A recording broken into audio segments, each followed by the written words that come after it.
Hi hello ನಮಸ್ತೆ. ಇದು ಹಳ್ಳಿ ರೈತರ ಪವರು. ಇವತ್ತು ನಾವು ಕಳಲೆ ರೆಸಿಪಿ ಮಾಡ್ತಾ ಇದ್ದೀವಿ. ಇದು ಕಳಲೆ, ಇದು ನಮ್ಮ ತೋಟದಲ್ಲೇ ಬೆಳೆದಿರೋದು. ಇದನ್ನ ಸಣ್ಣಕ್ಕೆ ಹೆಚ್ಕೊಂಡು ನೀಟಾಗಿ ತೊಳೆದು ಬಸ್ತಿಟ್ಕೊಂಡ್ರೆ ಕಳಲೆ ಇದು. ಎಷ್ಟು ಸಾಧ್ಯವಾಗುತ್ತೋ ಅಷ್ಟು ಚಿಕ್ಕದಾಗಿ ಹೆಚ್ಕೊಳ್ಳಿ.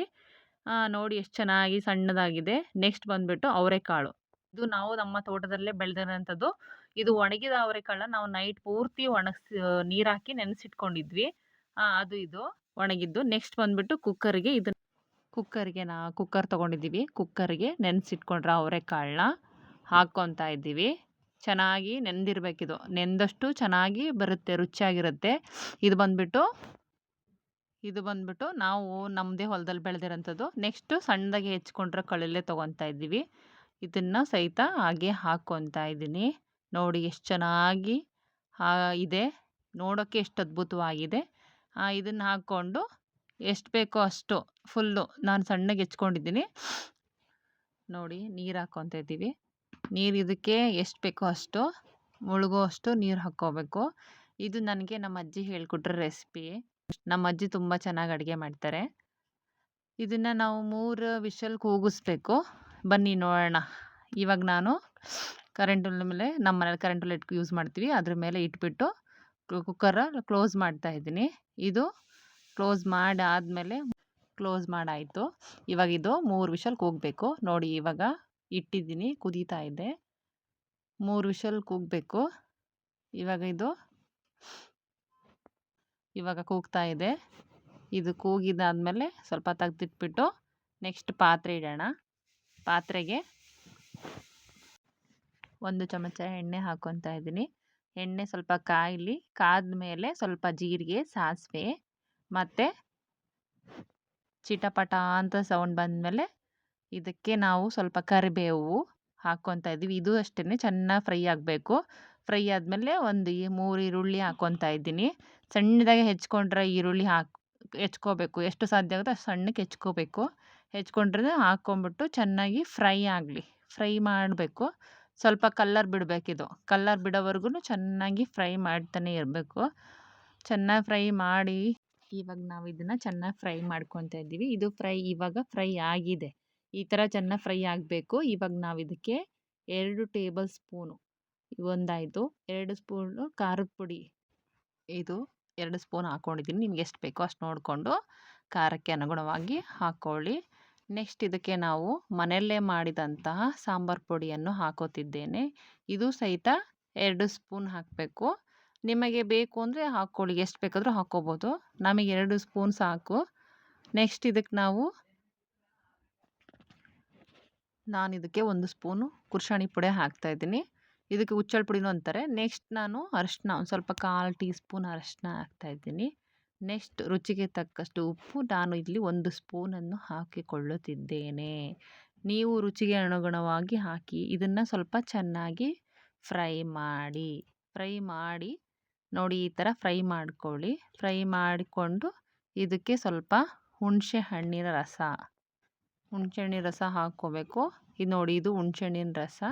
ನಾನು ಸ್ವಲ್ಪ ಹುಣಸೆಹಣ್ಣಿನ ರಸ ಯೂಸ್ ಮಾಡ್ತೀವಿ. ಇದಕ್ಕೆ ಟೊಮೊಟೊ ಹಾಕಲ್ವಲ್ಲ, ಹಾಗಾಗಿ ಬರೀ ಹುಣಸೆಹಣ್ಣಿನ ಹುಳಿಯಲ್ಲೇ ಮಾಡೋದಿದು. ಹುಣಸೆಹಣ್ಣಿನ ರಸ ಹಾಕ್ಕೊತಾ ಇದ್ದೀನಿ. ಇದು ನಿಮಗೆ ಎಷ್ಟು ಬೇಕೋ ಹುಳಿ ನೋಡ್ಕೊಂಡು ಹಾಕ್ಕೊಳ್ಳಿ. ಇದು ನಾನು ಬೇಯಿಸಿಟ್ಕೊಂಡಿದ್ದೀನಿ, ಆವಾಗಲೇ ತೋರಿಸಿದ್ದೀನಿ ಬೇಯಿಸಿರೋದ. ಆ ಬೇಯಿಸಿರೋ ಮಿಶ್ರಣ ಹಾಕ್ತಾಯಿದ್ದೀನಿ. ಕಳಲೆದು ಮತ್ತು ಅವರೆಕಾಳಿಂದು. ಇದನ್ನು ಚೆನ್ನಾಗಿ ಮಿಕ್ಸ್ ಮಾಡ್ಕೊಳ್ಳೋಣ. ನೋಡಿ, ಚೆನ್ನಾಗಿ ಈ ಥರ ನಿಧಾನಕ್ಕೆ ಮಿಕ್ಸ್ ಮಾಡಿ. ಎಲ್ಲದು ಚೆನ್ನಾಗಿ ಹದ ಆಗಬೇಕು. ಉಪ್ಪು ಎಲ್ಲ ಮಸಾಲೆ ಎಲ್ಲ ಈ ಥರ ಆಗಬೇಕು. ಆ ಥರ ಚೆನ್ನಾಗಿ ಮಿಕ್ಸ್ ಮಾಡ್ಕೊಳ್ಳಿ. ಬಿಸಿ ತಾಗುತ್ತೆ ಅಂದರೆ ಸ್ವಲ್ಪ ಬಟ್ಟೆ ತೊಗೊಂಡು ಇಟ್ಕೊಳ್ಳಿ ಪಾತ್ರೆನ. ಆವಾಗ ನೀಟಾಗಿ ಸ್ಪ್ರೆಡ್ ಆಗುತ್ತೆ.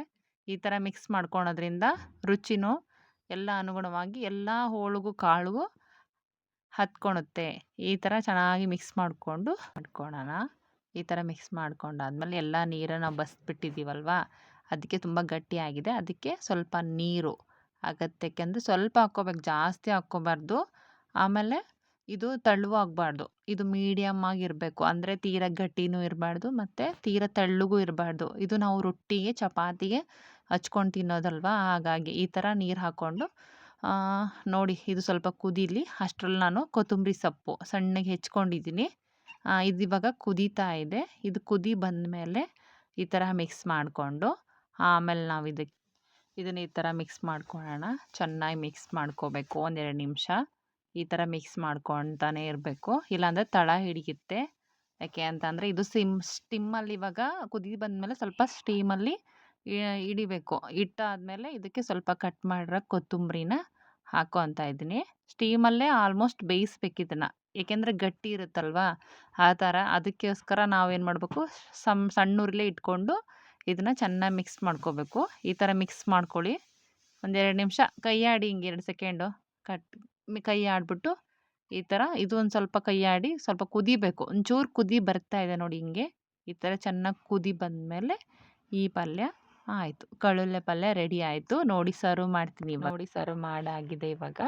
ಇವಾಗ ಇದು ನಮ್ಮ ಕಡೆ ಜೋಳದ ರೊಟ್ಟಿ ಕಾಂಬಿನೇಷನ್ನು. ಹಾಗಾಗಿ ಜೋಳದ ರೊಟ್ಟಿ ಜೊತೆ ನಾವು ಮಾಡಿಟ್ಕೊಂಡಿದ್ದೀವಿ. ಸೂಪರಾಗಿ ಬಂದಿದೆ. ಇವಾಗ ನನ್ನ ಮಗನ ಕೈಯಲ್ಲಿ ಕೊಡ್ತೀನಿ ಹೆಂಗೆ ಬಂದಿದೆ ಅಂತ ಹೇಳ್ತಾನೆ. ಏನಿದು ಮೊದಲನೇದಾಗಿ ಬರಬೇಕಾಗಿದ್ದು ಕೊನೆ ವಿಡಿಯೋ ಎಂಡಿಗೆ ಬಂದಿದೆ ಅಂದ್ಕೊಂಡಿದ್ದೀರಾ?